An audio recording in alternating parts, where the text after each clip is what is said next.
Señoras y señores, Ladies and gentlemen, please rise to receive His Excellency, Mr. Carlos Alvarado Quesada, President of the Republic of Costa Rica.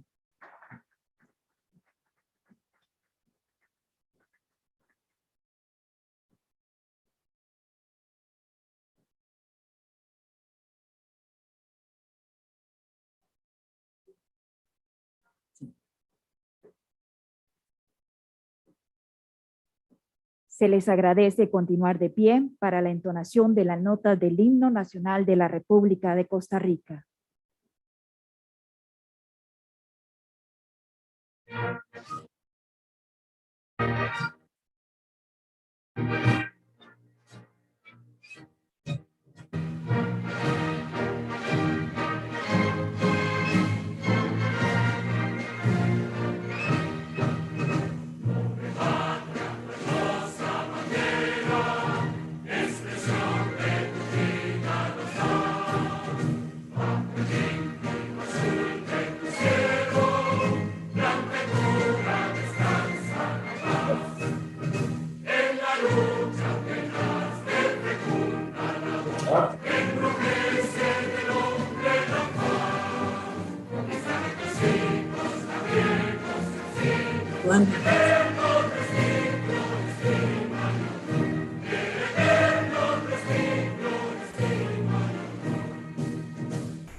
Pueden sentar. You may be seated.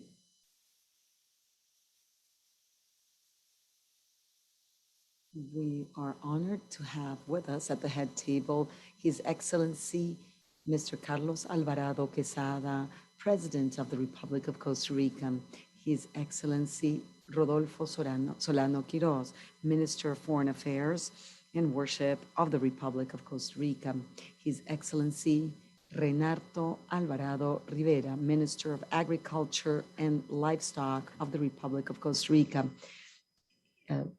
the Honorable Manuel, Director General of the Inter-American Institute for Cooperation in Agriculture, IICA. We also have here with us His Excellency Cristian Guillermet, Vice Minister for Foreign Affairs for Multilateral Affairs, Mr. Luis Eugenio Vellando, Ambassador of the Republic of Argentina and Costa Rica, the high authorities of the illustrious government of Costa Rica, Ms. Amanda Botero, and staff members of IICA. We would also like to extend our greetings to those of us joining us online. Her Excellency Teresa Cristina Correa, Minister of Agriculture of the Federal Republic of Brazil and President of the Inter-American Board of Agriculture, Their Excellencies, Ministers of Agriculture of the countries of the Americas and member states of IICA, and heads of delegations, as well as the members of all official delegations. The Kingdom of Spain, an associate member, and the observer states, as well as their excellencies, ambassadors, and heads of missions of international organizations accredited with the Republic of Costa Rica. Their honors, Director Generals Emeritus at IICA, representatives of the companies and cooperating institutions of IICA, to the management of IICA in Costa Rica, and in the 34 countries with an IICA office, as well as all of those who participate in the IICA community, the national and international press, and all of our guests joining us over social media. please receive a warm welcome from us. Next, we will hear from Her Excellency Teresa Cristina Correa, President of the Inter-American Board of Agriculture and Minister of Agriculture of the Federal Republic of Brazil. Mr. President of Costa Rica, Carlos Andrés Alvarado Quesada, Ministers, Director General, Dr. Manuel Thero, through you, I would like to extend my greetings to all of the members of the IICA Secretariat. Ladies and gentlemen, good morning to all. I would like to thank all of you for the trust placed on me and honored me with chairing the IABA for 2021 and also the Conference of Ministers of Agriculture of IICA 2021 on behalf of Brazil.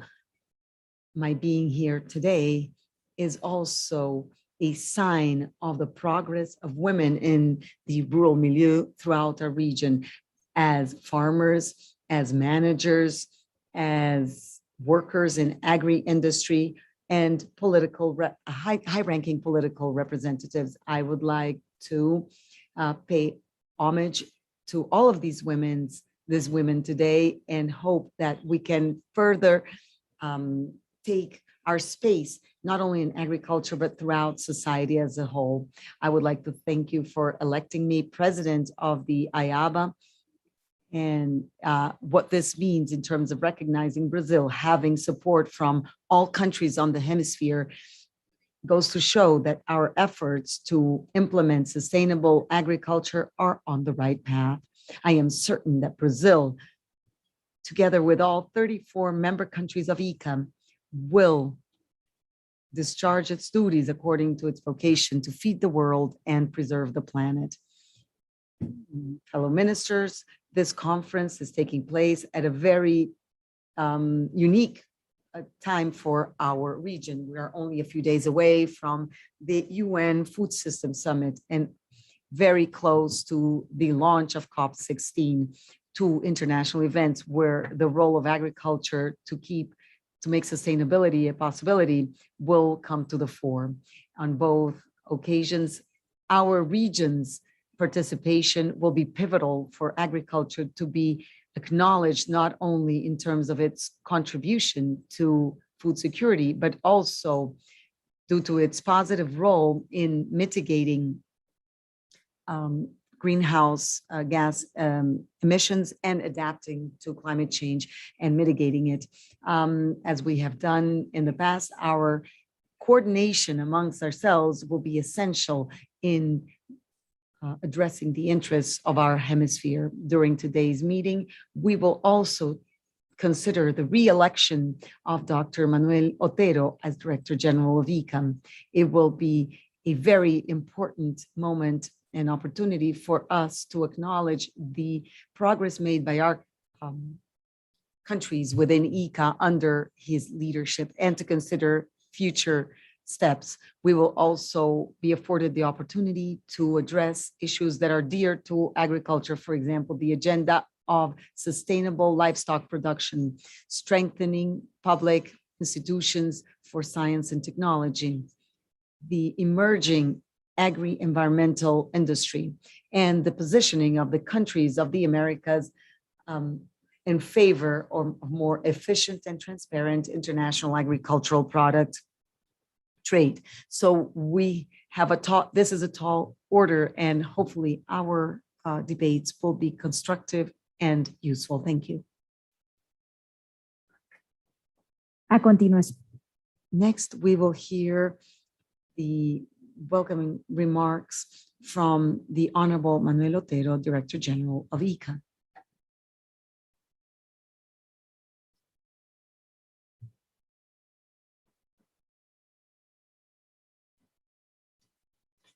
Your Excellency, President of Costa Rica, Carlos Alvarado, Your Excellency, Rodolfo Solano, Minister of Foreign Affairs of Costa Rica, Your Excellency, Minister of Agriculture and Livestock, Renato Alvarado, Madam President of the IABA, Minister of Agriculture of Brazil, Minister Teresa Cristina, Your Excellencies, Ministers of Agriculture of IICA member states, Secretaries, Vice Ministers, Deputy Ministers, Your Excellency, Cristian Guillermet, Deputy Minister for Foreign Affairs of Costa Rica, members of the delegations of the states, member states of the Kingdom of Spain and observer countries, Ambassador of Argentina to Costa Rica, Luis Bellando, members of international organizations, Director Generals Emeritus, and Ms. Armanda Fernandez de Thero, my beloved wife, representatives of companies and partner institutions of IICA, Mr. Lloyd Day, Deputy Director General, staff members of IICA, representatives of the media, ladies and gentlemen. I would like to extend a very warm welcome to you to this ministerial conference on agriculture, which will also include a new session, another session of the IABA, which is the highest governing body of IICA. It is the first online IABA we've ever had, which is coordinated from Costa Rica, a beautiful place, the home of IICA and the home of agriculture in the Americas for the last almost 80 years. President Alvarado, on this bicentennial of the independence of Costa Rica, let me once again reiterate to you and all Costa Ricans our heartfelt thanks for housing us, always green and always friendly. We would like to express our thanks for your state policies in favor of sustainable development and the conservation of the environment in the interest of a better quality of life. I would also like to express our solidarity with our sister nation of Haiti, which was recently hit by a terrible earthquake, devastating earthquake with huge losses, both human and material. And we will join forces with the international community to contribute to the mitigation of this pain and to implement strategies based on resilience and risk management. This meeting takes place at a pivotal moment with the convergence and exacerbation of economic, health, and environmental crisis. All of this calls for us to take stock of what has been done so far in providing relevant services to our member countries, and including a view and a vision of the future, what we will have to face and how to rise to that challenge. The pandemic has set us back in decades in the social arena. We have more people living in poverty and even under the poverty line after being set back painfully in when it comes to the generation of wealth in the region. However, the agricultural sector has shown how it can react to the crisis. Agriculture, the wheel of agriculture has not stopped, and our markets have been supplied in due course and time. We are, of course, aware that in many regions, the pandemic contributed to food insecurity, but this is not due to the producers. We are contributing from IICA by positioning our agricultural sector, our systems, and our rural territories as strategic assets, which are key to rekindle economies due to their ability to create jobs, income, and hard currency, and to create value in the rural milieu and promote more sustainable development. We're talking about knowledge-intensive agriculture with a human face and in full harmony with the environment. Over the last 4 years of my administration at IICA, we have taken concrete steps towards that type of agriculture, this new agriculture, and at the same time, overhaul our institution, understanding that the changes that have an impact on agriculture call for an IICA that's more updated, committed, and modern. With that view, we have made efforts to improve our technical cooperation, supply and offer, which the pandemic turned into an online type of work. And at the same time, we tried to work with the government as a bridge, and private sector, academia, and the international community, and civil society to walk together towards this new rurality. We set priorities on the technical cooperation agenda with issues that are of interest to all, such as soil degradation, the reduction of the digital divide, the promotion of innovation and cooperativism in the interest of our family farmers, women, and young people in the rural milieu. We support and deepen such transformation for the sector to move forward towards this environmental dimension, increase resilience and adapt and overcome the vulnerability to climate change, as in many countries, reducing also our greenhouse gas emissions and increasing carbon sequestration or carbon capture. Then there are several issues such as the outbreak of Fusarium race 4, which is a pest that is a huge threat to our banana plantations. And I would like to express our concern for the appearance of cases of African swine fever, which will be debated during this meeting. The development of partnerships and the implementation of programs to work for and with the countries has shown our ability to organize work at IICA. In that sense, I would like to underscore and reiterate our historical vocation and our commitment to these processes of agricultural integration at the regional and sub-regional level. And this has been articulated through the 16 messages that have been agreed on in preparation for the UNFSS, and that was once again voiced during the pre-summit meeting in Rome. I am proud to say that I belong to the only continent that, in spite of the heterogeneity of its agriculture, was able to maturely attain this vision of integration. These messages are a reflection of the search for consensus in our countries and the conviction that our agri-food systems have made huge progress over the last few decades. There is still room for improvement, but they are not failed systems by any stretch of the imagination. Let me conclude by calling on you to remain united, walking down the same path, because we know that agriculture is not just an essential leverage for development, but rather it's the sector that provides a weight, a specific weight and identity to our nations on the global board, and from a modern standpoint, enables like no other the creation of opportunities for social progress in the rural milieu. I would like to say that I see and I hope that this Inter-American Board of Agriculture is an excellent one that will end up with mandates that will reinforce IICA's ability to meet its mission, which is to bring peace and prosperity to rural territories and contribute to more sustainable development in the interest of our peoples. Welcome again, and thank you.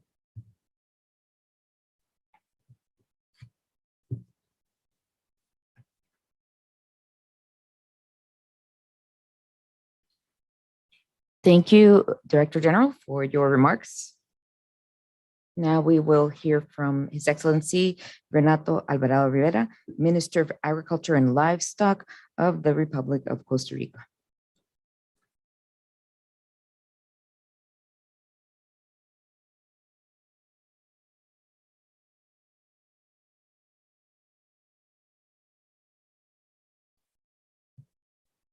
Good morning, President Carlos Alvarado, President of Costa Rica, Rodolfo Solano, Manuel Thero, Director General, and Madam Teresa Cristina. Good morning to all of you who are present at this opening ceremony.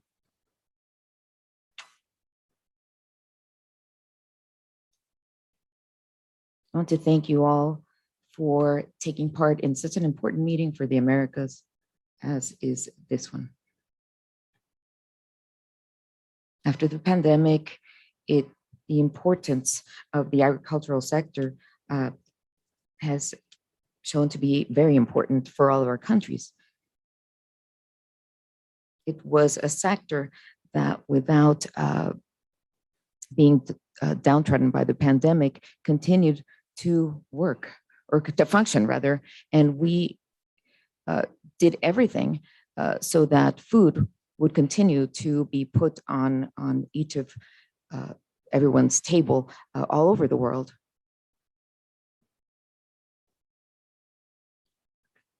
Smallhold family farmers continued to work without thinking twice about it.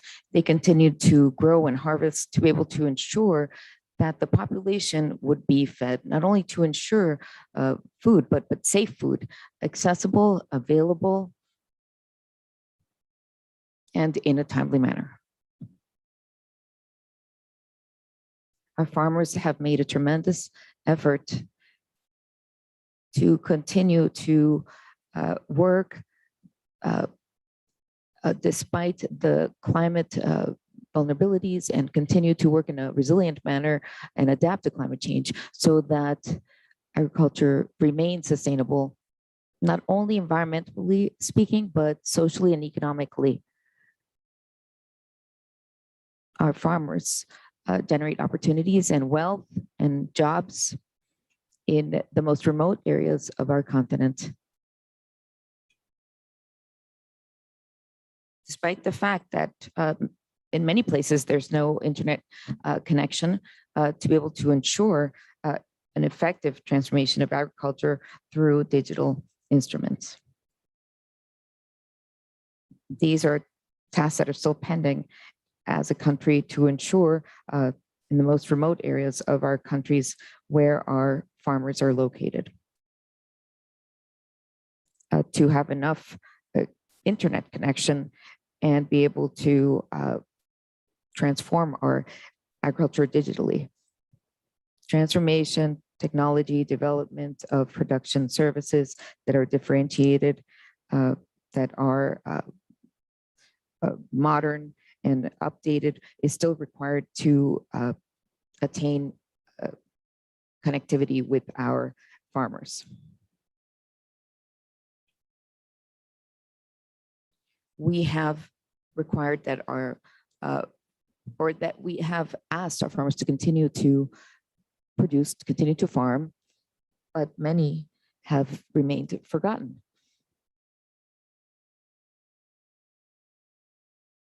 We have stopped emphasizing something that I believe is very noteworthy, which is the great value of the produce that they farm. The pandemic has forced us to face many challenges having to do with production costs, scarcity of chemical pesticide, the opportunity of agrochemical molecules that are unavailable in good conditions, really make it difficult for our farmers to carry out their work. It increases production costs significantly. The economies of the world require that our agricultural commodities have to be less expensive, with a purview that only with low cost, with that, we always think that the lower, the more inexpensive are the commodities, the easier we will recover economically. But it's never like that. It's not always like that. Our products have to be delivered, and our farmers have to feel that they have worth. They have to have hope. They have to have expectations to be able to continue to produce, to do the jobs that they do, and take the food to the city. And we need to be able to think about this now, especially after the pandemic. What are the true production costs of our sector? Is it the prices that are tied to the commodities? The prices, is this being offset at the expense of our farmers? Are these truly fair prices? Is this going to help them continue to farm? We're seeing tremendous migration of youngsters from farms to the cities because they don't consider farming, agriculture, a formidable lifestyle, they they think they won't be able to make ends meet. So the individuals responsible for bringing food to the table are leaving farms because they don't believe that farming allows sufficient personal growth. They don't think it is a proper livelihood. If we don't ask ourselves the true reasons why youngsters are migrating to the cities and attaining other jobs, we will lose our smallholder family farmers, despite having the opportunity and the possibility of transferring technology. Given the increase of productivity through technology, this will be nothing if we don't convince our farmers to remain and to have fair prices. So it's the point in time where we have to bring this discussion to the table.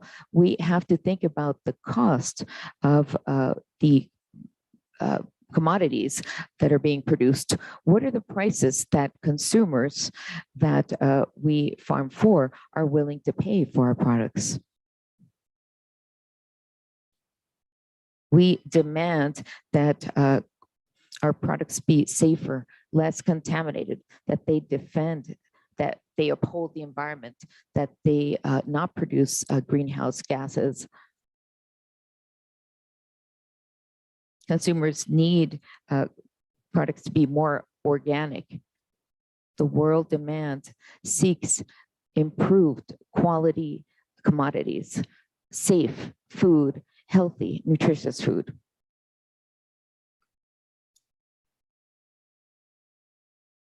And these demands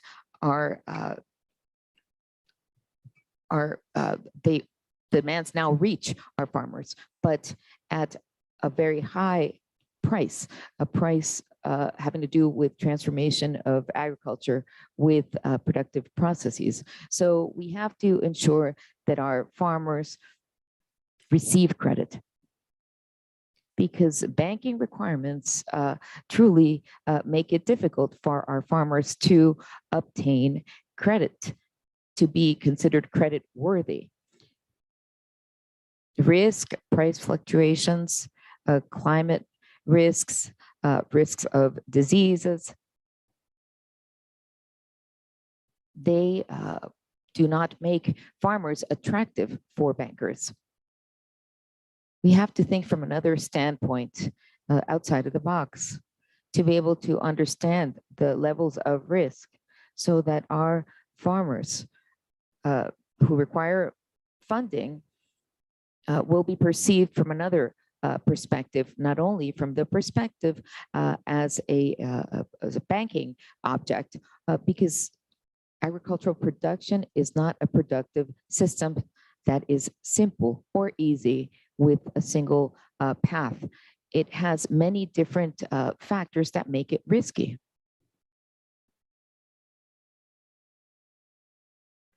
We have to think about how we want to help and fund our farmers.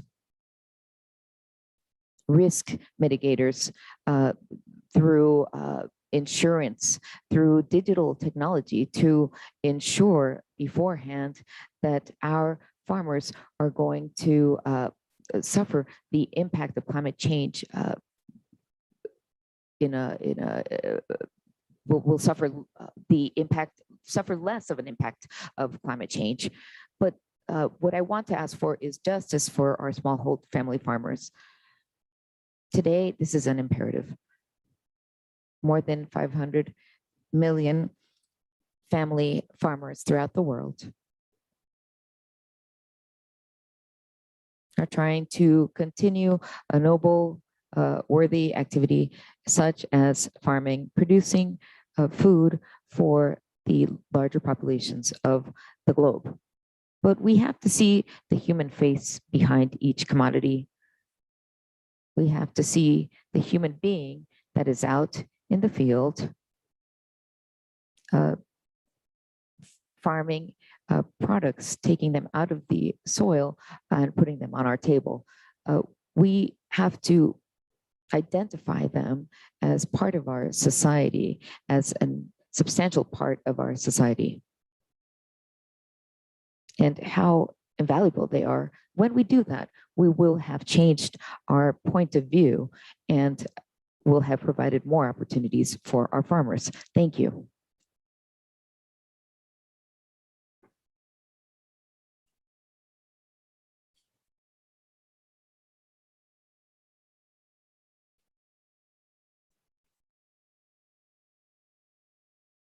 Thank you, Minister, for your remarks. Now we have the great honor to hear the words of His Excellency, President of the Republic of Costa Rica, Mr. Carlos Alvarado.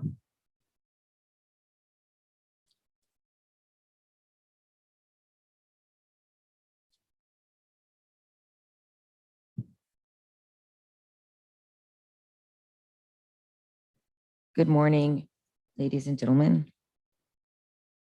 Mr. Rodolfo Solano, Minister of Foreign Affairs, Renato Alvarado, Minister of Livestock of Costa Rica, Her Excellency Teresa Cristina Correa, Minister of Agriculture of Brazil, and President or Chair of IABA, and Honorable Manuel Thero, Director General of IICA,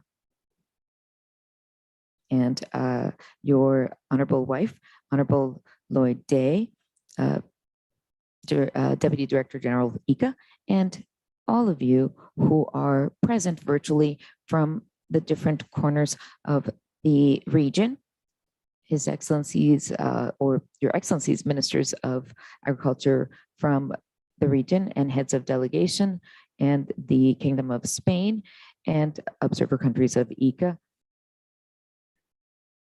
honorable ambassadors and heads of mission of accredited international missions here in Costa Rica, honorable Director Generals Emeriti of IICA, and dear audience.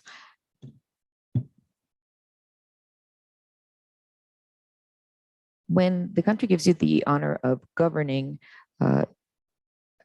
its country or the country as President of Republic, as time ensues, one can observe the scenario. In other words, one has more of a landscape view of what the country is, of the global context.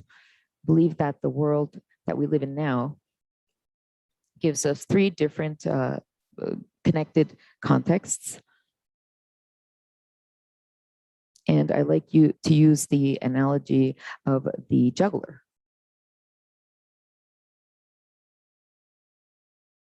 Say we have different artifacts or let's say balls to juggle and to balance without letting them fall. And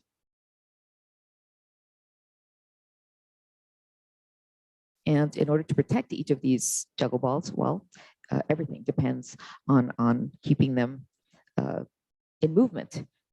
So let me explain myself better. Let's look at the three large conventions that the United Nations system is addressing now. On the one hand, the Convention on Desertification and Care of Soil. And why is that? Because the accelerated loss of the growth of deserts and loss of cultivated soil is detrimental to the humanity and to food production, to the extent that the Antonio Guterres, Secretary General, has convened the UN Food System Summit in September. And let's look at this from a humanistic standpoint, that we have to manage and care for and plan. And this topic, which is a world in its own, the world of agriculture, of production,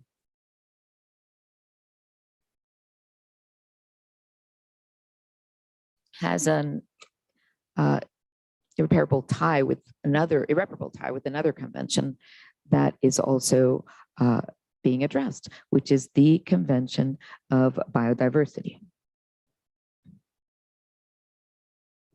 Humanity is an accelerated process, is facing an accelerated process of biodiversity of ecosystems of the planet. And this diversity of the different ecosystems provide the support for our planet's life,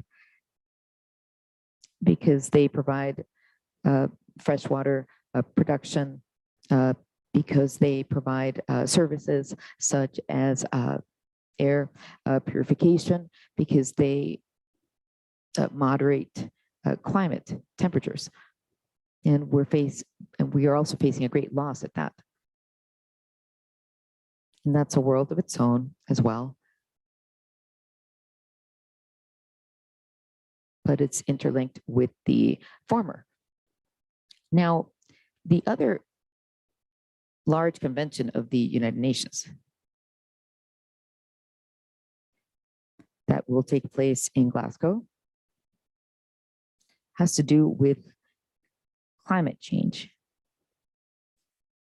The United Nations Climate Change Convention, and greenhouse gases have led sustainably to a change in our atmosphere and retention of heat on the planet that has increased temperatures and destabilized the balance of our ecosystems and how we produce.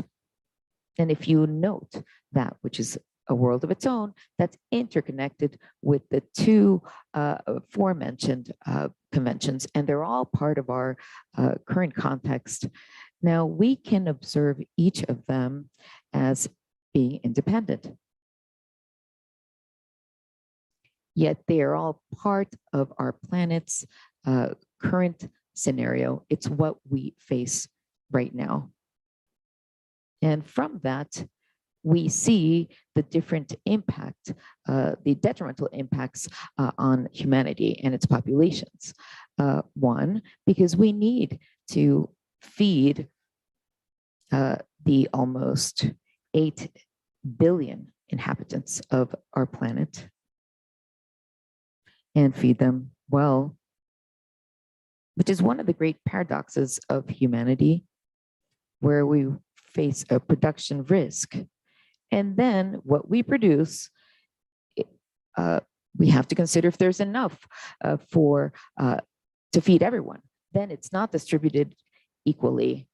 There are individuals that battle against obesity, while others battle malnutrition.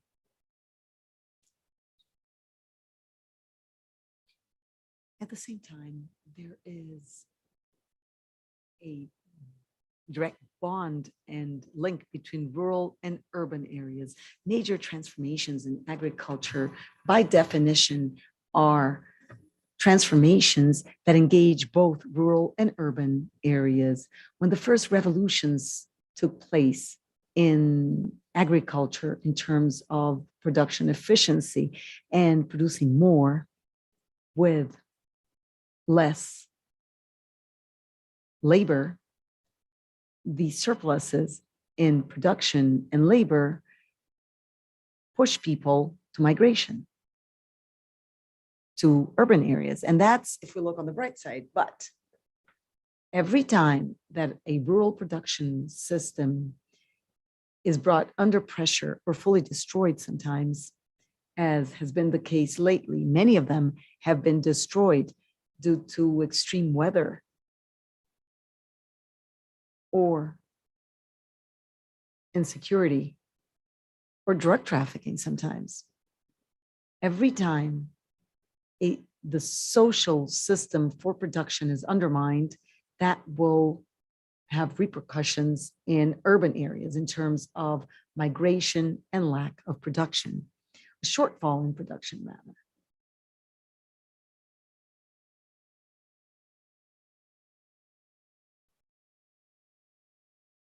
We therefore need to have sufficient agricultural production to care for the world, for people, to feed them. And we need to do so in a way that is sustainable and mindful of biodiversity, that preserves life, and sustainable in order to fight climate change. And at the same time, we need to do this in a fashion that is protective of life and that fosters rural life and progress with jobs and welfare for all. And these are all factors in a single equation. They do not exist separately in isolation, although maybe as human beings that we are, and in our Cartesian tradition, we tend to separate things and classify them into siluses. But they're all part of one single equation. And they all of these factors need to be part of a single solution. I believe that the region is privileged, fortunate, and wise, and has shown leadership through this ministerial conference, Avika, which has been in place and happening since 1942, last century, and has been able to find points of convergence so that those who are at the helm of agriculture throughout the continent, together with their strategic partners, may think and create the bridges so as to know how to act in agriculture, but farther afield with everything that is linked, literally tied to humankind's vitality, food, nutrition, sustenance.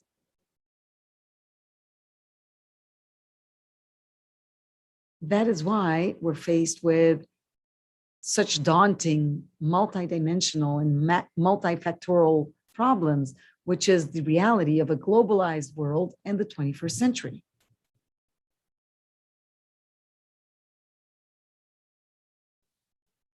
The advent of digitization has brought about a binary language, right? But human reality is much more than just binary answers, yes, no, black or white. It requires that we put our intellect to work. We need to be innovative and empathetical and sympathetic to find solutions that are also good for other dimensions. So that's that's the core of what we're talking about when we talk about sustainable food systems. That is the historic, moral, and ethical and scientific weight that is implied in the phrase sustainable agri-food system. These are not just mere words. What they mean is that you need to provide safe food for people, that your production methods must be environmentally sustainable, and must allow for people to live and survive, those who live off the land.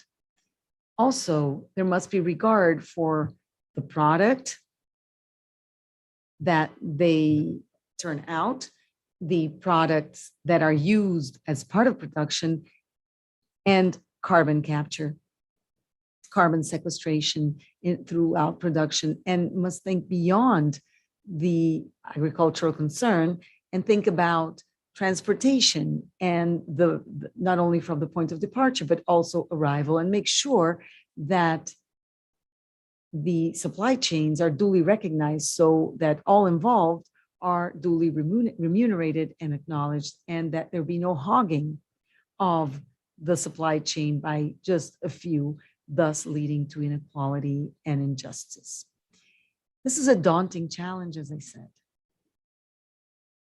and one that is essential for humanity to grapple with at this point in time. And that is why I am so glad to see the Secretary General's convening of this issue and putting it on the agenda for the General Assembly for this year at the UN. I am hopeful that our region,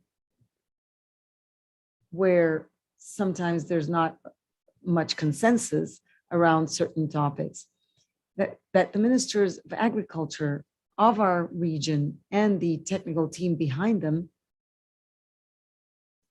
to build these proposals, this visionary and unique proposals together. In terms of agriculture, Latin America, our region is in a privileged position with a huge competitive edge. And we have so much scientific talent and the ability to share best practices with each other and easily share what has worked in Argentina, Mexico, Brazil, Costa Rica, Honduras, the Caribbean, with our counterparts, sharing. So I believe that this is a pivotal occasion, and I feel very motivated at the beginning of this day. And what I have to say is, let us be positively ambitious, because the challenge before us is so huge, but the willingness and the goodwill of human beings is also huge. When there is a will, there is a way. Good faith, love for the land, for the earth, for our neighbors, for our children and grandchildren. Those generations that will follow us. If we do not do a good job, we will bequeath them a very difficult world to live in. And they will come to us and take us to task and ask us, Mom, Dad, Grandpa, Grandma, did you know about this? Were you aware of this? And they will ask us, what did you do about it? The answer to what did you do about it is here today, is in what we do today to move in that direction. And I am here before you. Some of you are in the room and some online. I'm here with the people who are the leaders and the ones who know about this in your countries. And as we usually say, are behind the wheel and know how to lead and advise their leaders, as the Minister of Agriculture does in Costa Rica. So let me invite you to be very ambitious in facing these challenges and living up to them, because the present, but especially the future, thus requires of you. I am certain that the outcome of this session and future sessions and the future itself will be highly important. So please proceed and have a good day and a very useful meeting.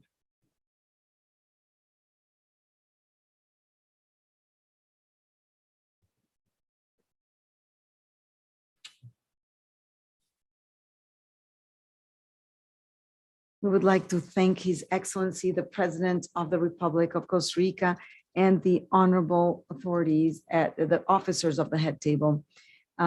Next, we will have a picture taken of the event with the high authorities here in the main room. And then we will take an online picture with their excellencies, ministers, and heads of delegations.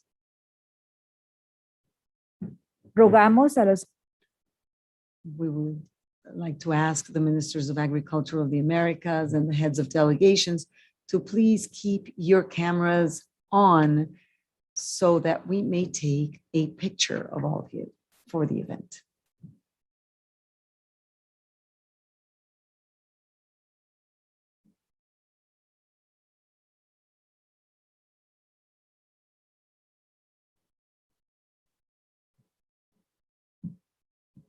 Muchas gracias a todas las Thank you. You may be seated.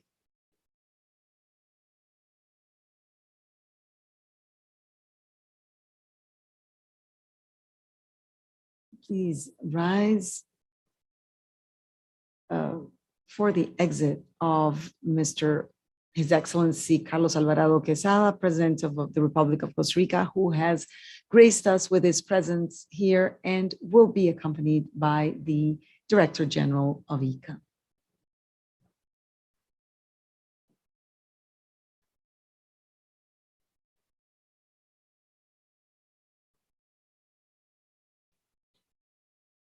Pueden sentarse. You may go back to your seats now. Pueden sentarse. Please take your seats. Ladies and gentlemen, next, we would like to invite you to come with us to the Center for the Interpretation of Tomorrow in Agriculture, CIMAG. CIMAG is IICA's way to move ahead on the path, the reversible path to innovation. And this is shown by the participation of partners such as Microsoft, Bayer, and Lego, just to name a few. This goes to show that the future is now. And that is why we are anxious to see the beginning of the post-pandemic era so that we can receive and host thousands of children who will guarantee the continuity of our management and of the building of a future that needs to engage and involve young people and also women. To do so, we will now walk over to the CIMAG. Please stay online. Thank you.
Porque siempre repetimos que urgencia agricultura choca con significa una la cultura del realidad agro. en donde Entonces, los costos van a ver una derivados muestra de virtual este cambio realmente hermosa, estructural donde mi son muy esposa Amanda ha altos sido para clave, algunos países que se llama o agroar. definitivamente impagables Con para estas otros. breves palabras quisiera Ignorar invitar esta a las realidad autoridades, al señor puede canciller, al llevarnos a señor que ministro de quienes Agricultura, están en mejor posición a los para amigos de asumir Bayer y Microsoft, al embajador Luis, me acompañen.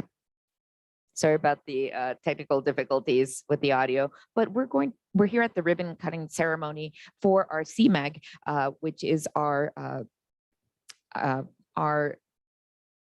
futuristic IICA, IICA's Institute Futuristic CIMAG, and we're going to cut the ribbon.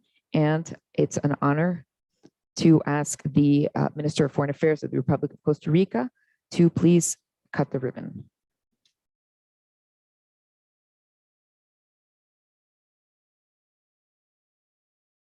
CIMAG is the response of IICA to transit an irreversible path of innovation. So it's our innovation wing of IICA. It's the result of a public-private partnership. Microsoft Bayer has helped establish our CIMAG. Are we ready?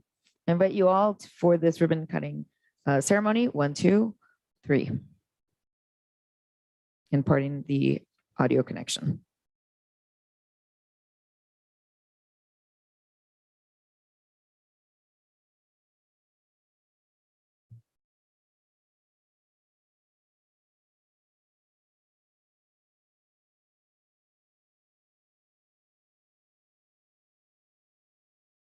Now, due to time constraints, we're going to just briefly run through our CIMAG, and later on we could have a longer session after the meeting. So I'm not sure if you can see the vertical gardens. This is a mural called The Evolution of Agriculture, donated by Spain, and it's today more beautiful than ever. This is going to be our biodiversity area. The first exhibit I'm going to show you was donated by Bayer as the extension of this piece, and it fills us with pride. It's an installation, as you can see. This is an IICA colleague, Olmen Castro. Hi there. And this is an opportunity for viewing. Well, I'm speaking on behalf of Bayer, but I guess I also feel as strong as all of you. This is this is an opportunity to look at best practices for soil and water management, beekeeping. So we don't have time to expound on this right now. We will in the future. So we will put on this virtual reality binoculars, and then you can feel that you're at the farm and look at best practices in place, because best practices are necessary for moving forward with a proper production system. So Bayer is the sponsor for this installation. Let's move right along.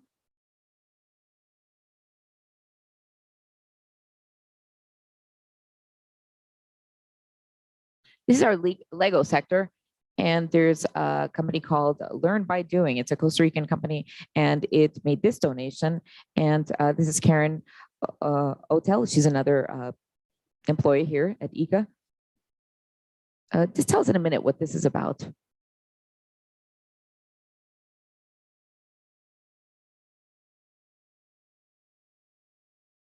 Pardon the technical difficulties.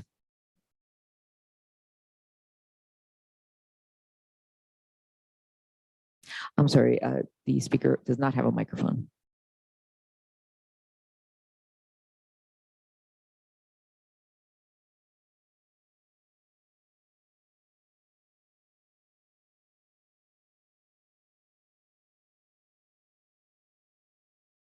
So we have an irrigation drip system, as you can see, and a biocompost system, and our silvopastoral system.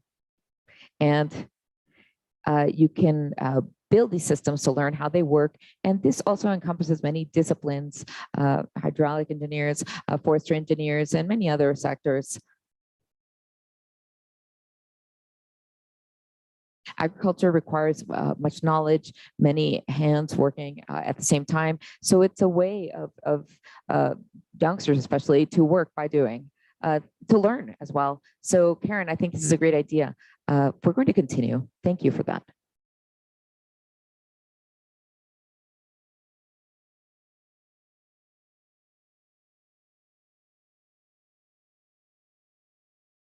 This is the precision agriculture display, and this shows that agriculture can be completely planned and controlled, seed dosing, irrigation, and the depth at which the seed is planted. So we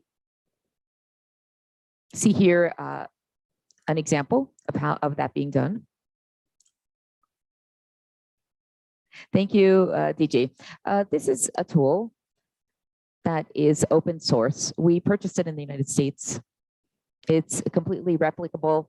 Our objective is to replicate this. And we want to show the entire planting process digitized through a robot. As you can see, Giancarlo Corrales, my colleague, is showing us how he is managing this or planting this through an application. We have beets, basil, and other crops. And we planted this with a few seeds that are over there, and through time, they grew. So we watered them, again, automated. It depends on the plant and the dose of water, that is. And the idea is to make efficient use of water. So it's a great way of teaching individuals how to learn by doing, and that this process can be done by a robot. I know it costs $2,000, and we really need to reduce those costs substantially, because at IICA, well, we do have a know-how to show how important precision agriculture is. Now I'm going to show you the next exhibit. It's Microsoft's donation. It's called Gamification. I'm going to ask you to make a 1-minute presentation. Good morning. I'm Marlita Morera. I'm the Education Director for Central America, Panama, and Venezuela from Microsoft. This is an educational and learn by doing and playing. It has 3 topics it addresses, having to do with sustainable agriculture, renewable energy, and ecosystems that are renewable. There are 9 worlds developed through Minecraft, an open source video game, and it allows creativity and collaboration. You are all invited to take a look. Our general manager. Thank you, Margarita. On behalf of Microsoft and myself, I'm Daniel Persuival, manager of Microsoft for Central America and Venezuela. It's a great pleasure to be here at the launch. At this launch, here at IICA, which is part of which holds values dear to us. It's part of economic reactivation. And we know that agriculture faces many challenges that were already addressed now, and it's an urgent need of being addressed, and that we have to overcome these challenges to continue to feed a population that will reach 9.9 billion individuals by 2050. So this is one more solution for agriculture through IA, through analytics, prevention systems that will allow us to have an agricultural world that's more sustainable. One of the main challenges has to do with people. Technology in its own does not lead to change. It's people that manage that technology that dream this up and cause that change. So this launch has the goal of creating a platform that will allow us to attain more rapprochement with newer generations to learn about agriculture and sustainability and irrigation in a way that will be natural for them through Minecraft for education, which is one of our platforms and solutions. So we want to continue this commitment with IICA. It's a commitment we've had for many years with IICA, Costa Rica, and Latin America. Thank you so much. Thank you so much. So if you would like to come with me now, I will show you our next exhibition. It's our virtual museum. It's called Agro Art. I'm going to ask Amanda to make the explanation. We're showing you the latest exhibit. We have, 5 exhibits in the museum. And the idea is to have artistic representations from throughout America and for individuals to access, individuals in rural areas and urban areas, and just to share what is happening in their rural territories, share this with urban populations. So it's very educational. The idea is to reach different areas virtually. We have music, pictures, photographs, and we will only grow, I hope. Thank you, Amanda. Wonderful.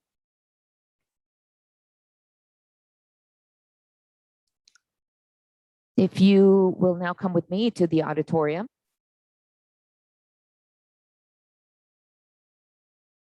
Now we will now take a look at some special videos we have prepared for you. So we're going to sit here. I'd rather stand. I was going to sit, but I'll remain standing. So we have some audio that's filtering. Now I'm going to share a video, and Natasha Santos, she's head of strategy and affairs for global actors of FAIR. I would like to emphasize what it means to work with the private sector. We're working on the Global Alliance with Bananas, on many other sectors, many other partnerships. And this is all in the aggregate here with this museum. Ronald Gendel, a friend of IICA, is here. He's Costa Rican. He's also part of our alliance. You have the floor, Natasha Santos from BEAR. Thank you so much. Congratulations. This is a great day for IICA and all of us. Good morning. I'd like to just give a cordial welcome to all of you, especially the Director General of IICA, Manuel, Thero, my dear friend, and the Ministers of Mission, Ministers of Agriculture, and dear friends. I'm terribly sorry not to have been able to accompany you in person, but I wanted to at least convey a message from Germany because it's a great pleasure from us to attend this inauguration of the CIMAG, the Agricultural Center for Tomorrow. This could not arrive at a more timely moment when we're dealing with the constraints, with a fork in the road where we have to be able to meet the needs, imminent needs, but also we have to look at long-term needs. We are all responsible to take agriculture in the correct, on the correct path. And we all have to endeavor to do so. And CIMAG really shows this. There's an opportunity for every farmer to produce sustainably, with profit and effectively. So technology allows us to access farms virtually. We can even increase yield and generate data that will allow us to design more innovation and opportunities to support farmers. The Americas is a region where food has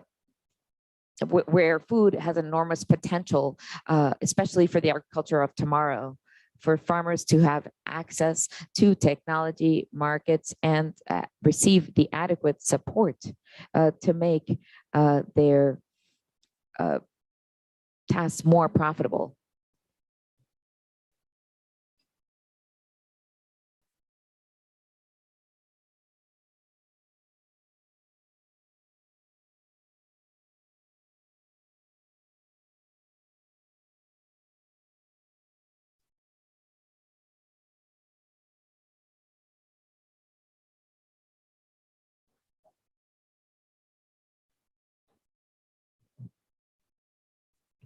And there are many threats. Pardon the audio. The interpreter was having problems with the audio. So we are together, we're working with each farmer and each leader of the value chain and dealing with a new future for agriculture. And I feel very proud to be at the inauguration of the center and very grateful and thankful, for everyone for making this possible. The experience here offers a practical view as to how we can make technology a reality. And let's use the center for productive conversations to bring sustainability to agriculture and support smallholder farmers to digitize agriculture, to improve resilience of supplier chains and prepare the next generation of youngsters in essential issues. When we work together, we're able to attain more. We can extract the potential of our scientific progress and add new perspective to support ideas where that we had not thought about before. At Bayer, we want to collaborate and work as much as possible. So let's use the center to raise awareness and train and commit ourselves to the trends that foster agriculture. And when we act based on these trends, let's remember the CIMAG, that our actions have to be aimed at farmers, especially at IICA. So we have to bring new technology to them and support them fully. And when we do that, the results are surprising. So thank you so much for your attention and congratulations for this incredible center. Thank you, Mr. Thero.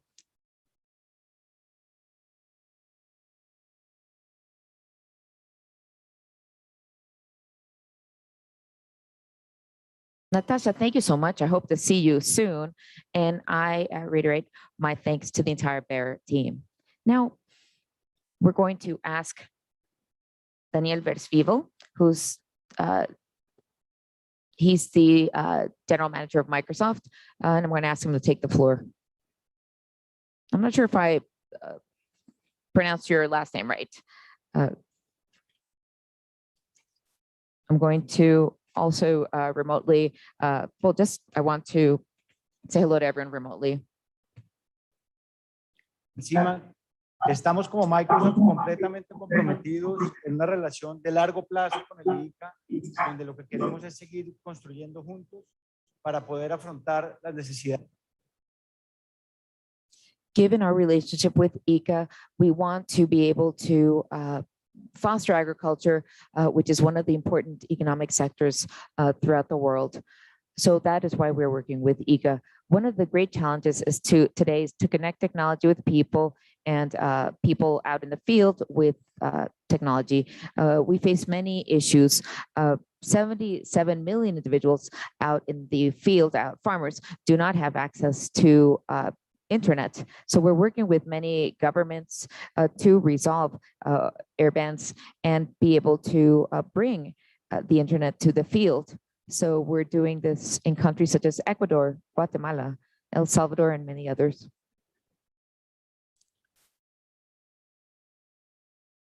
So we believe that today CIMAG brings us together. It's an effort to bring to our newer generations technology, because they're used to learning through technology. It's bringing tools such as Minecraft and using that for education, and establishing a model to be able to convey needs, learning needs, and the possibility to learn about sustainability, agriculture, and water conservation through platforms that are that they feel comfortable with. So IICA is working in this effort with Microsoft throughout Latin America. Thank you. Y ahora, como Next, in closing, I would like to invite the Minister of Foreign Affairs of Costa Rica to say a few words. Thank you so much, and good morning, good afternoon to those who are joining us from other time zones. Minister Alvarado and President Alvarado this morning both guided us through gave us a rundown of the challenges that we face. I'm not speaking here as a minister. I'm speaking and not as a farmer, but as somebody who depends on agriculture to live. Every time that we go to a farmer's market, we might ask ourselves, what is there behind an agricultural product? There is a vision, a commitment, and respect for ourselves. And this respect hinges on the states and governments taking on this commitment, which is pivotal for us to understand that agriculture is today a major opportunity to bring dignity to life and respect for society as a whole. On behalf of the government of the Republic of Costa Rica, we would like to call on you, with all due respect for the governments of the member states of IICA, to renew this commitment, a commitment that is inescapable for us to bank on agriculture, to invest in agriculture, agriculture that facilitates processes, that brings dignity to the human person and to our constituencies and our citizenry. Ladies and gentlemen, dear friends, Costa Rica and many countries in Central America and the region are celebrating our bicentennial of independent life. And my question is, what lies ahead for IICA over the next 10 or 20 years? What is the IICA that we need? We are now faced with a commitment and vision led by my dear friend Manuel and his team. And that's very encouraging. What we must be sure of today is that IICA has the ability, the capacity, the vision, and the mission. And today it is time for us, all of us, to renew our commitment to agriculture with a human face, but also an agriculture that calls on us to touch the earth, the wet earth, the dirt that gives and smell it, because that's where life is for us and future generations. Thank you. Thank you. If you agree, then this concludes this opening ceremony for CIMAG, and I would like to invite you to go back to the plenary room. Thank you again. muchas gracias, muchas gracias, muchas gracias. Thank you. Thank you so much.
No saben quién tocó. Yo dije a Sonia que nadie tocara eso ahí.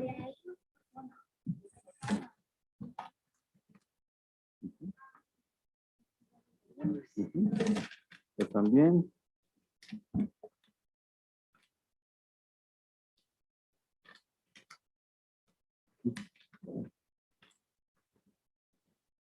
Ya.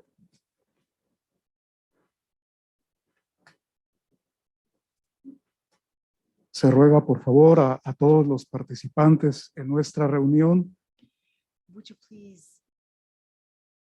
stay online and bear with us?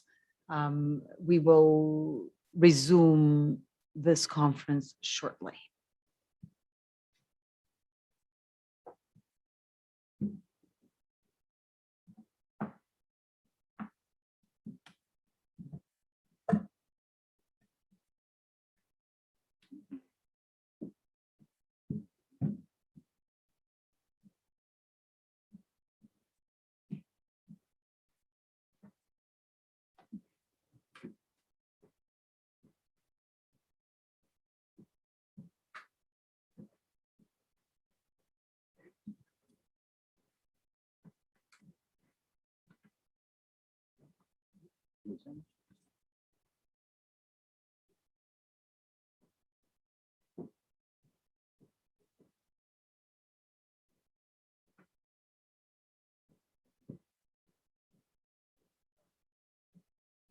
Ok. Con el acto de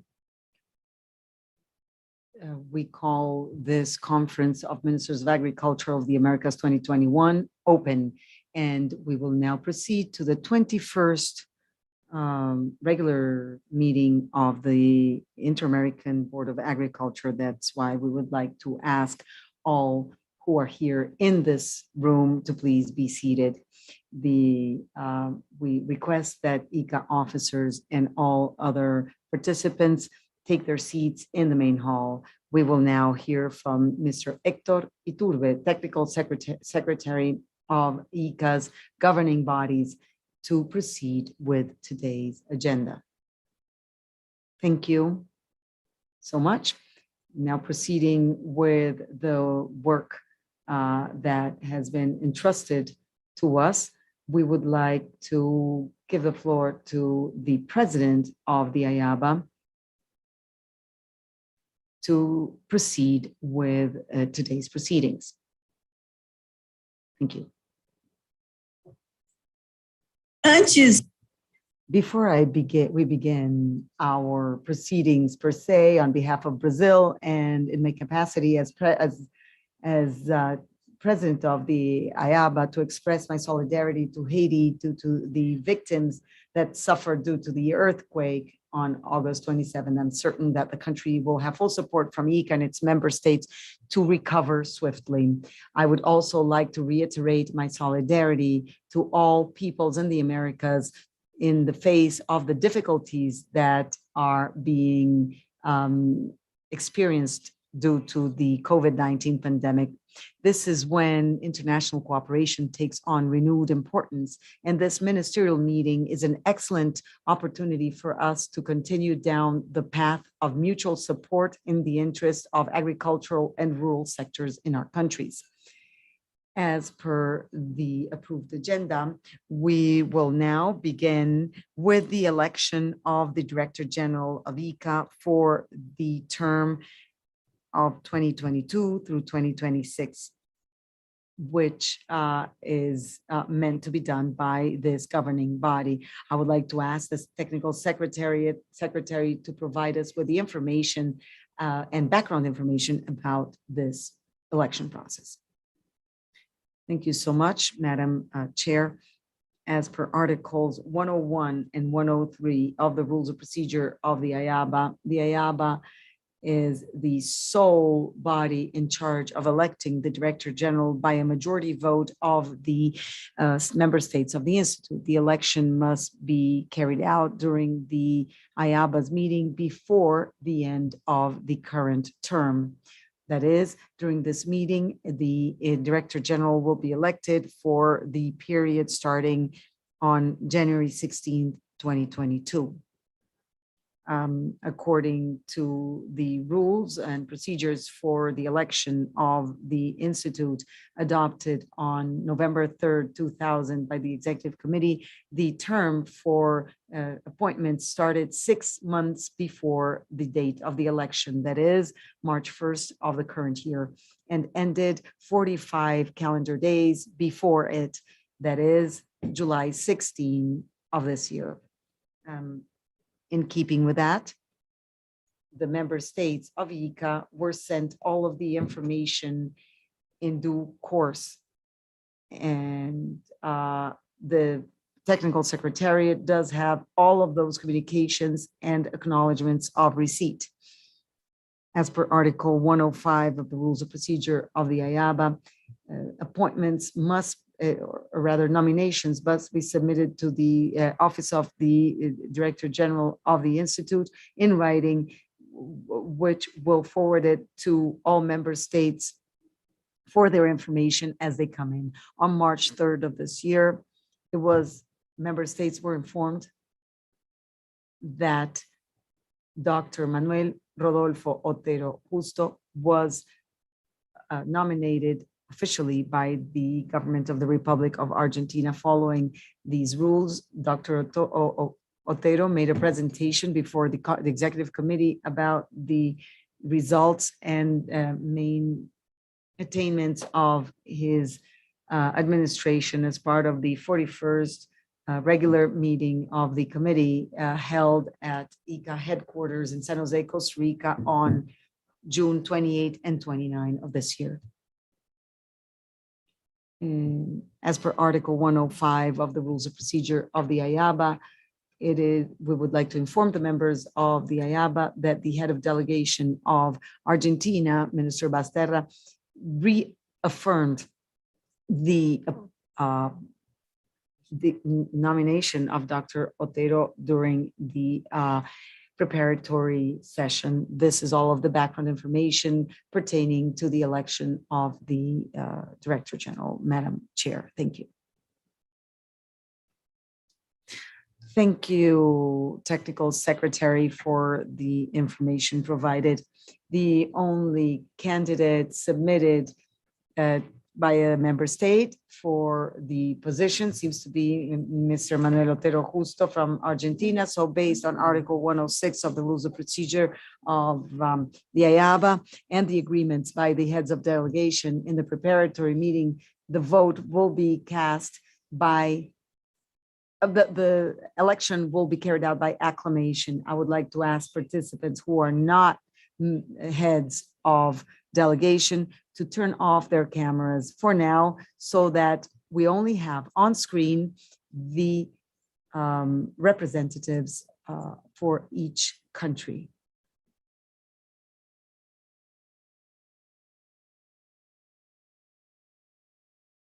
The principal representatives for each country only, please.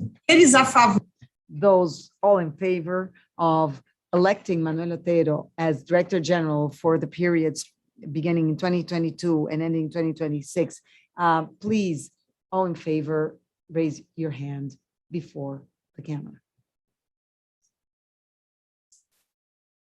Neste momento, we thus elect Dr. Manuel Rodolfo Otero Justo as Director General of the Institute by acclamation for the term spanning between 2022 and 2026. I will now give the floor to the re-elected Director General. Congratulations, Dr. Otero.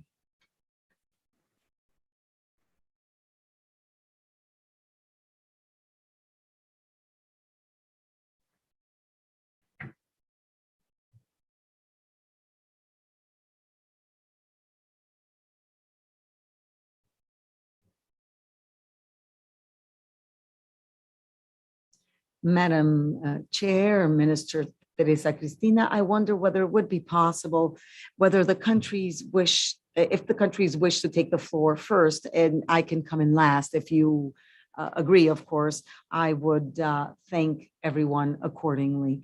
It is just a suggestion if you agree, of course.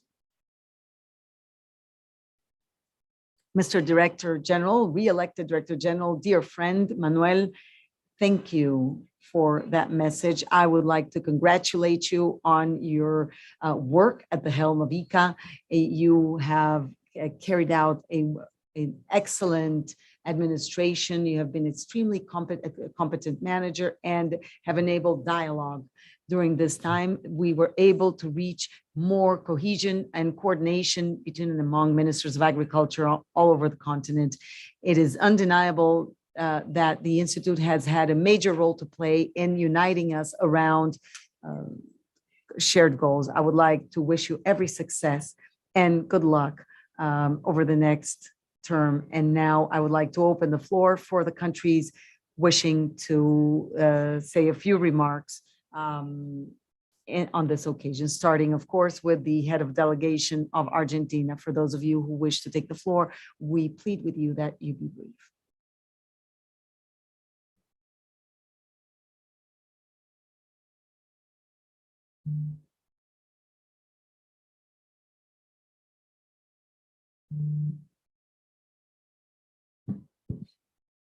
Si me permite, señora. If I may, Madam Chair, in the order of precedence, in the order of requests, we have Costa Rica first.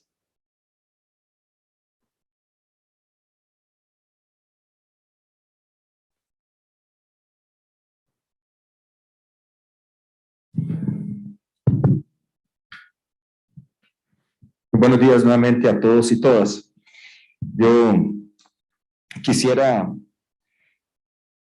felicitar a don Manuel por el trabajo tesonero que ha venido desarrollando en su periodo. Creo que el IICA ha tenido una transformación sumamente importante. Ha logrado que los países se acerquen más, estemos más en contacto, compartamos nuestras experiencias, ha contribuido al desarrollo de la agricultura y de la agricultura familiar, nos ha ayudado a poner. He has helped us put that on the table, and has helped us discuss it, this issue through all means and media. It is of the essence, as I was saying, that we be able to put a human face on agricultural production. It is true that agriculture is a business. However, it is also a way of life for many of our fellow citizens. And as such, it must be seen differently. And that is something that Manuel Thero has been bringing to the table ever since the time when I first met him. We have talked about it on several occasions, and he has been a leader that has pushed for this vision of agriculture with a human face, which is essential to development and the generation of wealth for our peoples. Manuel, thank you so much for all those efforts, for all that hard work. And I am certain that with you at the helm of the Institute, we will continue to achieve those goals, and the agricultural sector of the Americas will continue to be at the forefront. Thank you. Thank you. I now give the floor to Mexico. Excuse me, Madam Chair, if I may, I interrupted you. Thank you, Madam Chair, and good morning. It is an honor and a privilege to be here at this conference, ministerial conference. Dr. Thero, it's such a pleasure to take part of this meeting, which is a privileged opportunity for us to address the hemispheric agenda for agriculture, and I bring you special greetings and congratulations on your re-election, and a word of thanks for the important work that you have done over the last few years, and especially during the pandemic, that has been addressed with specific and innovative actions for cooperation. I would also like to thank you on behalf of my country for your contribution and constant work for the strengthening of regional and coordination mechanisms, both within the region and globally. On behalf of Dr. Victor Manuel Villalobos Arambula, Secretary of Agriculture and Rural Development of Mexico, I will be taking the floor. Unfortunately, he's not able to join us at this point as he would have wished, since today is the address of the State of the Nation by the president, and he has been he will have to be with the president today. He has, however, prepared a recorded address that will be shared with everybody in due course. We're convinced, excuse me, that this re-election is an acknowledgement of the excellent work that you've done in support to all member countries' efforts to overcome the challenges of the pandemic and keep us together and open to sharing experiences and information with a vision of strengthening regional and international cooperation. We are certain that the efforts made to position the vision of agriculture in the Americas with a joint position at the upcoming UN Food System Summit will be fundamentally important for all to be aware of the important contribution made by our countries and agricultural sectors to this goal being attained. Also, I would like to thank you and congratulate you on the inauguration of the Center of Agriculture for the Americas, the Square, which is another step forward in turning IICA into a veritable home for agriculture in the Americas. Thank you. Thank you so much. I'm going to give the floor now to the Minister of Foreign Affairs of Costa Rica. Thank you so much, Madam Chair and Minister. Just some brief words of congratulations to the recently elected Director General, Dr. Manuel Thero. On behalf of the Costa Rican population, I promise not to work behind or in front of your team, but alongside your team in order to attain the objectives that you proposed in your work plan that will benefit the entire region. Count on our support, and we wish you tremendous success. We wish all of the ministers as well tremendous success in their words of throughout this meeting. Thank you. Thank you so much. I'm now going to give the floor to the Minister of Colombia.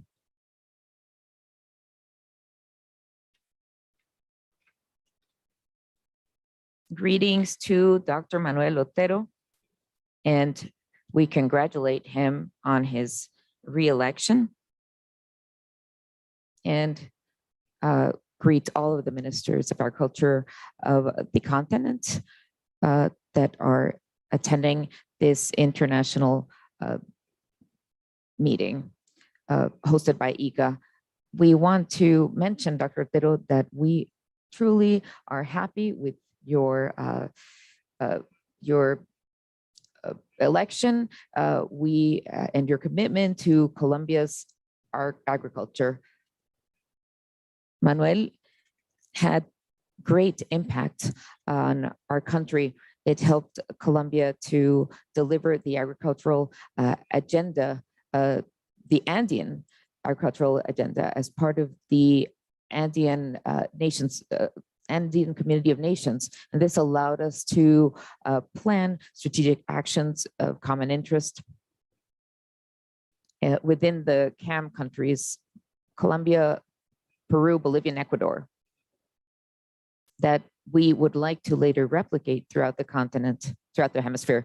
Now, among these priority actions were agribusiness, trade, development, and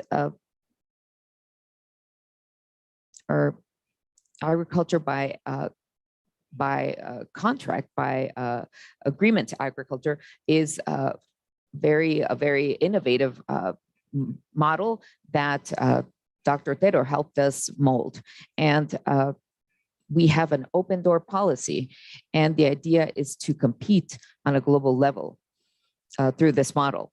So we also have a special commitment to rural agriculture, family agriculture, and especially where there are women heads of household.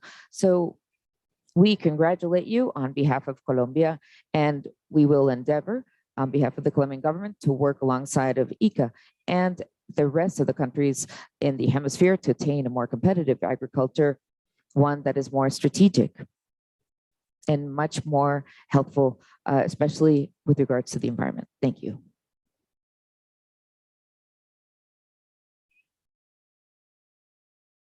Thank you so much. Minister of Colombia, I'm going to give the floor to Minister Bertoni from Paraguay. Thank you so much, Madam Chair. I'd like to congratulate you for accepting your position as head of the IABA, Inter-American Board of Agriculture. I'd like to congratulate Dr. Thero on his re-election and for his excellent mandate, especially and his support in his support of the different ministries of agriculture of the region, and for the high level of coordination and communication among the ministries of agriculture that have allowed us to better position ourselves regionally throughout the different global meetings in which we've participated. I'd like to wish you great success in your next term, and I hope that you will continue on the path to success on behalf of agriculture and farmers in the Americas. Thank you.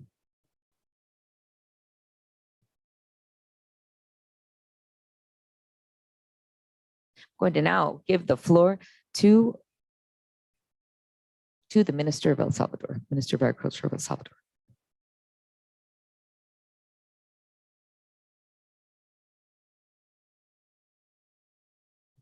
Good morning to all of the ministers of the region. I'd like to add to the congratulatory remarks for our dear friend, Dr. Manuel Thero. The support that IICA provides Latin America, not only in allowing us not only in providing support for the different countries, but to help El Salvador become a country that imports that consumes not only itself, it consumes what it produces, but now is an importer, and that is because of the help of IICA. So we do thank you, Dr. Thero, for your leadership. So as a country and a government, we're very happy to say that the Inter-American Institute on Agriculture is our partner, our friend. So we add to the two congratulatory remarks, and we wish you a great success. Thank you.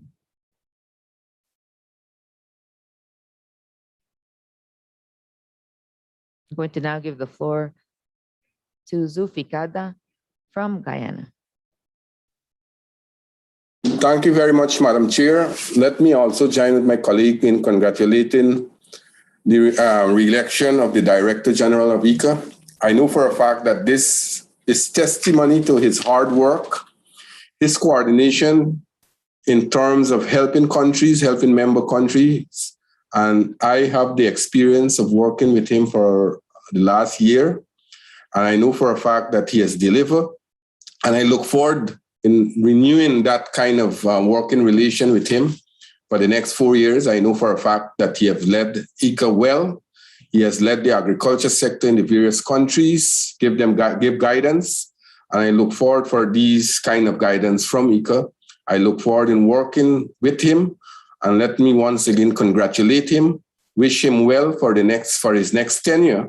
And I hope that Guyana and the Caribbean as a whole can benefit from IICA's programs and policy. As a matter of fact, not so long ago, many countries in the Caribbean would have suffered devastating floods and other disaster. And IICA has played a very, very important role in helping those countries. And there I want to say thanks to the Director General and IICA for helping out. And I look forward, as I said, for continued relation with IICA and the Director General. And let me once again extend congratulations on behalf of our government and the people of Guyana. Thank you very much.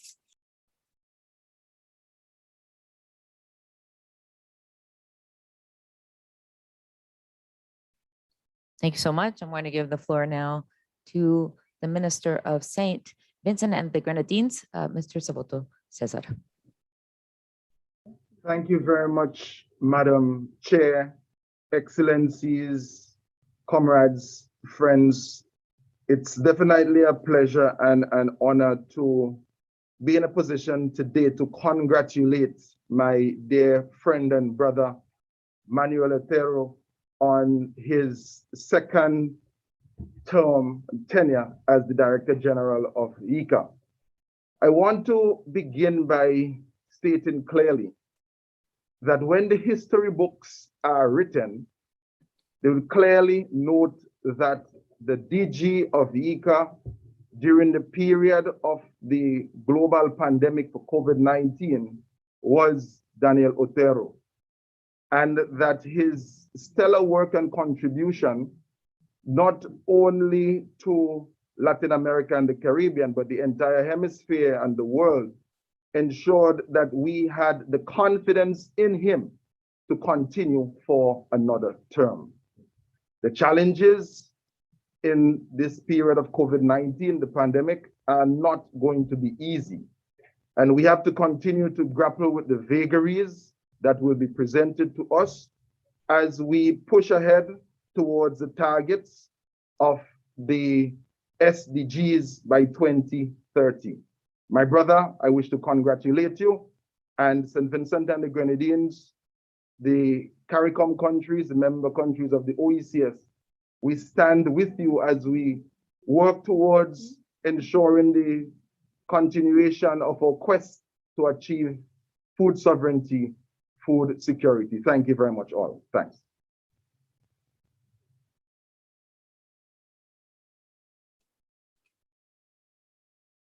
I'm going to now invite Minister Maria Emilia Undurraga from Chile.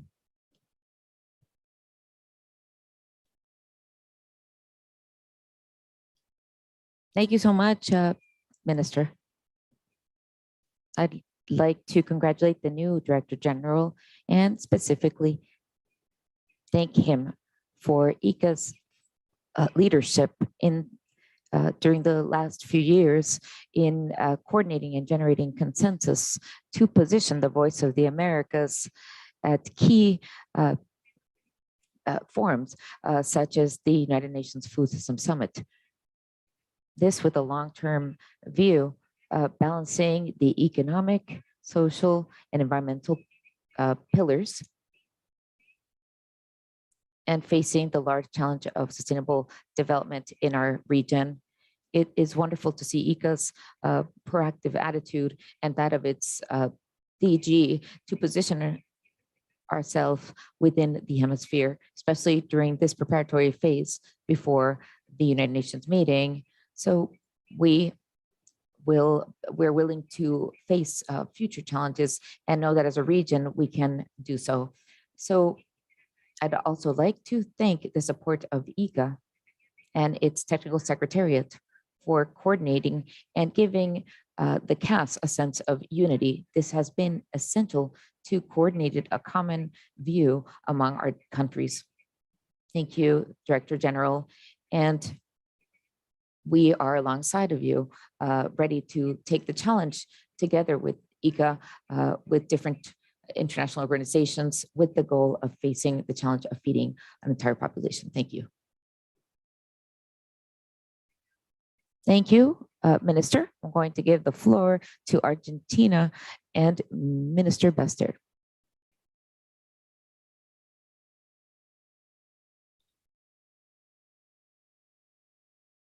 Thank you.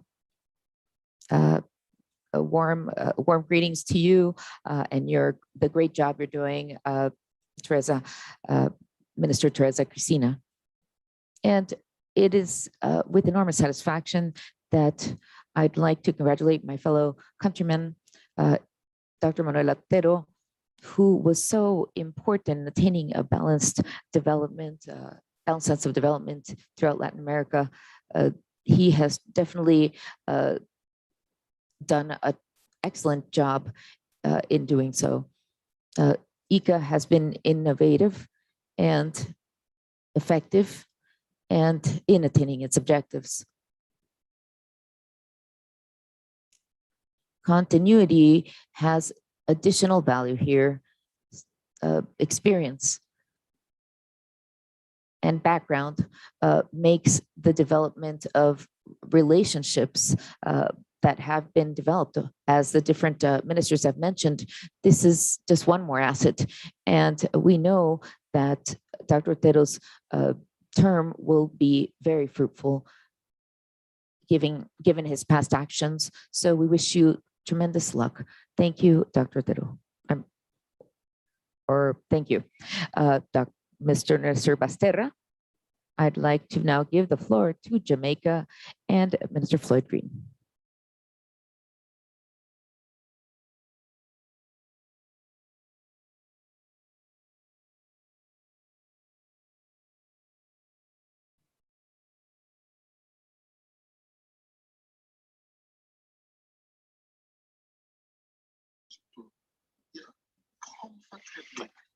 I'm hoping that you all can hear me. Sincere apologies to my colleagues. I am actually mobile because, as my colleague from Ghana mentioned, we have suffered tremendous loss in our agricultural sector because of the passage of Tropical Storm Ida and Grace. And unfortunately, I cannot be in the office today, but I am still online, and I'm very happy that I was able to cast my vote for somebody who I think is deserving of a second term, and that is Dr. Thero. And I want to commend you, Doc, on your excellent job thus far. I really appreciate how you have ensured that CARICOM and the Caribbean has been truly engaged in IICA and our fundamental challenges, especially in relation to climate change and these weather events, have taken pride of place in your advocacy. I look forward to your continued support of the entire Latin America and the Caribbean. Again, I commend you for our sidebar that we had in relation to the pre-summit. And I believe that this region has a tremendous opportunity to lead the world as we discuss the transformation of our agri-food system. So Doc, look forward to continuing to work with you. I commend you. I think you are the perfect person for this time. And for me, I hope to see, as you have started already, the continuation of the greater use of technology, continued focus on our youth and our women, and of course, on our farm families as we transform agriculture across the region. All the best.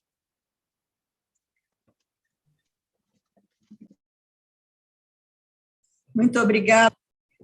Thank you, Minister. I'm going to give the floor to Barbados. Either. Thank you, Madam Chair. It will be remiss of me if I didn't start by saying that I have every confidence in supporting Dr. Manuel Thero to become Director General again of IICA. Your work demonstrates for itself the quality of person that we have reposed our trust and confidence in order for us to take agriculture forward throughout the Americas and indeed influence global policy as far as the development of agriculture is concerned. I am indeed happy to associate with you and your good work. The government of Barbados and the people of Barbados wish to extend sincere congratulations to you, but equally to the team that you're surrounded by that would have helped you to achieve your mission and stated objectives over the period of time that you were Director General. Over the past 2 years, our relationship would have grown, And I'm indeed grateful to you for the support you have given to Barbados and to me personally as Minister of Agriculture and Food Security, who is particularly green when I joined the ministry, but has learned quite a bit from the support that we've been receiving from our international stakeholders, which obviously includes IICA.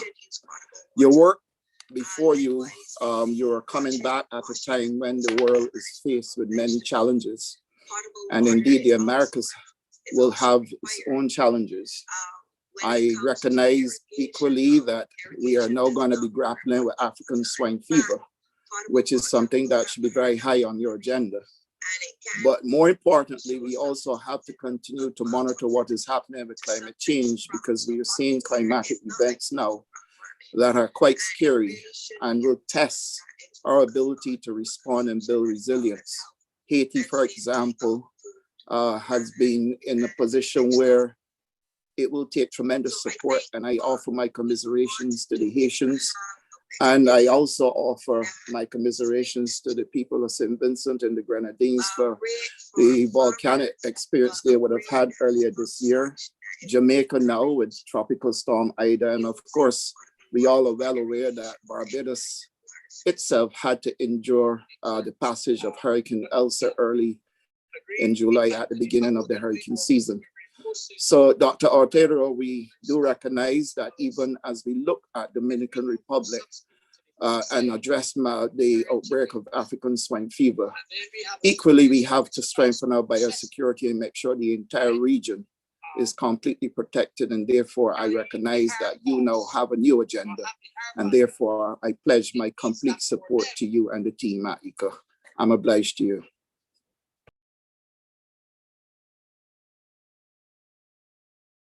Thank you, Minister.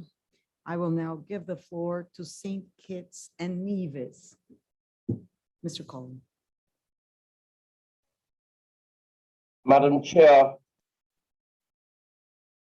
Director General, distinguished colleagues, I wish. Sim.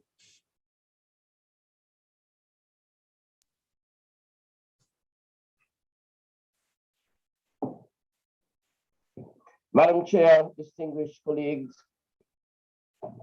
Director General, I wish to use this opportune moment to warmly congratulate our Director General on his reappointment as Director General of IICA.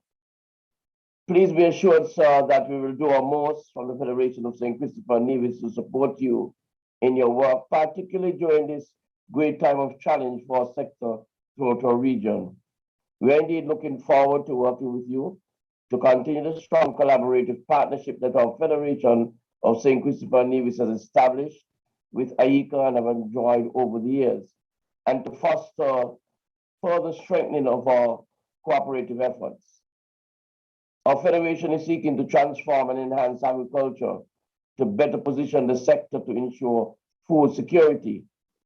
Our challenges are many, but in a forum such as this, we embrace hope and we are encouraged by the presence of all and the work of IICA, and know that indeed we can achieve our goals that we have set.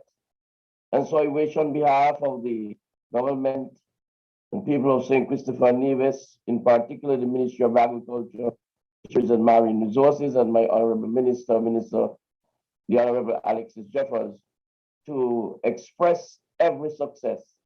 And we look forward to working with you closely. Thank you.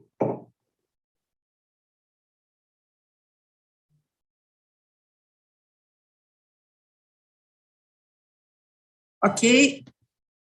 Thank you so much, Minister. I'll give the floor now to the United States of America. Mr. Jason Hapmeister. Obrigado, Senhora Presidente. Thank you, fellow IICA members. The United States would like to thank the Director General for all he has done during his first year, and we fully support Dr. Manuel Otero's re-election. The Director General's first term has been filled with excellent technical cooperation, an increase in industry partnerships, and a vision needed to tackle hemispheric problems. Dr. Otero and the members can take pride that IICA is a world-class institution that embraces and reinforces new technologies, science and risk-based standards, and a rules-based trading system. Over the next 4 years, the Director General can play a key role in helping to build capacities and identify common messages, concerns, and points of convergence in the region. And I note that IICA has been fundamental in this role as we are preparing for the UN Food Systems Summit in a couple of weeks. We look to the Director General for his leadership now and during the lead up to the 2022 Summit of the Americas, as we address our shared challenges, such as improving farm income, addressing climate change, and literally feeding the world. Our sector is a critical part of the climate solution, and we must work quickly to enhance the resilience of farming systems, promoting a green and equitable economic recovery, while leading approaches with migration management. In closing, we're excited for the next 4 years and look forward to working with the Director General and all IICA member states. Thank you, Madam President.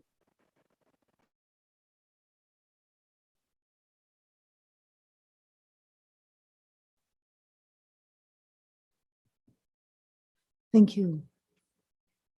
Thank you, dear colleagues, and thank you kindly. We would all like to express our appreciation for the DG. However, our agenda is rather lengthy, and we have some very important and distinguished guests who will take part in the next session. Dr. Amina Mohammed and Agnes Calibara from the UN. We will certainly have several opportunities over the next 2 days of meetings to express our congratulations. Therefore, I would like to apologize for the delegations that will not be able to take the floor now. And I suggest that we continue on with the agenda.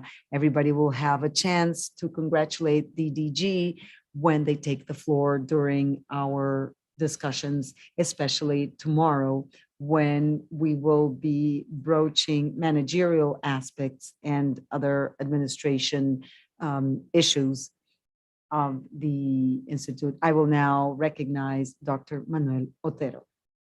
Thank you, Madam Chair.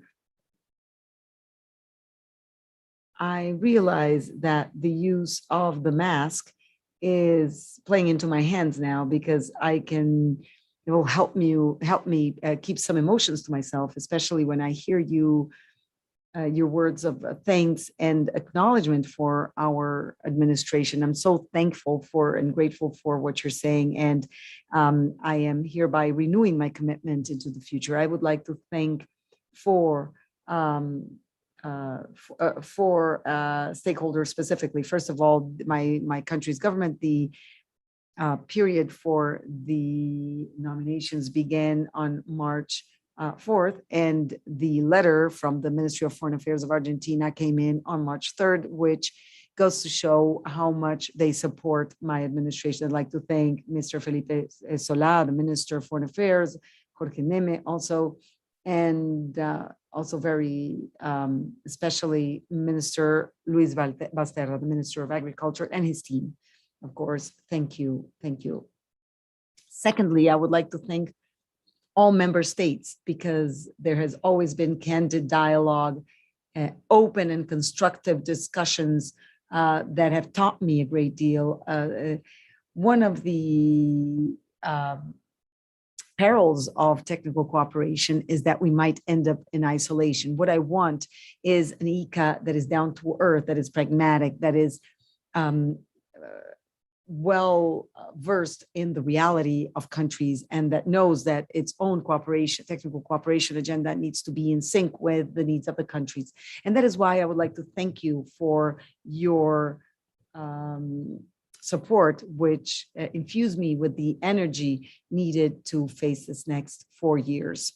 And thirdly, and very especially, I'd like to thank my family, and most especially my wife, Amanda, AKA Vicky, who supports me and bears with me at all times, and who has to continue to support me throughout these times. And most especially, I'd like to thank all IICA staff members, everybody, the directors, those who are closer, who are less close, those who are at headquarters, those who are in the countries. At IICA, the concept of family is paramount. We're a small army that is fully committed and to giving and doing our best. We are fully aware of the fact that we're faced with such daunting challenges and we cannot cower or let anyone down. It's a very delicate moment where the countries need IICA and IICA needs the countries, I might add. I have a dream, which is actually a commitment now. I want to turn IICA into an ever more relevant and less bureaucratic institution that is closer and ever closer to the countries, providing the answers and the responses that our countries need, not just cold documents and very vague words, but rather specific answers, promoting sub-regional integration, building bridges between countries. I always say that IICA is an institution that has to be there to build bridges. I loved what the president of Costa Rica said, Mr. Carlos Alvarado. We have to have a positive vision. Things need to change. And I see agriculture as a strategic axis for transformation throughout the continent. At IICA, we need to build these bridges in solidarity and brotherhood and sisterhood, because the challenges are huge. And what I want is to have an IICA that has built consensus for action. I don't want anybody to be holding us back. We need to build an IICA that is actually at the service of the countries. That is my dream and my commitment. And once I've gotten there, I will consider myself a person who is really grateful, and I will feel that the job has been done. But let me undertake this commitment to work hard with commitment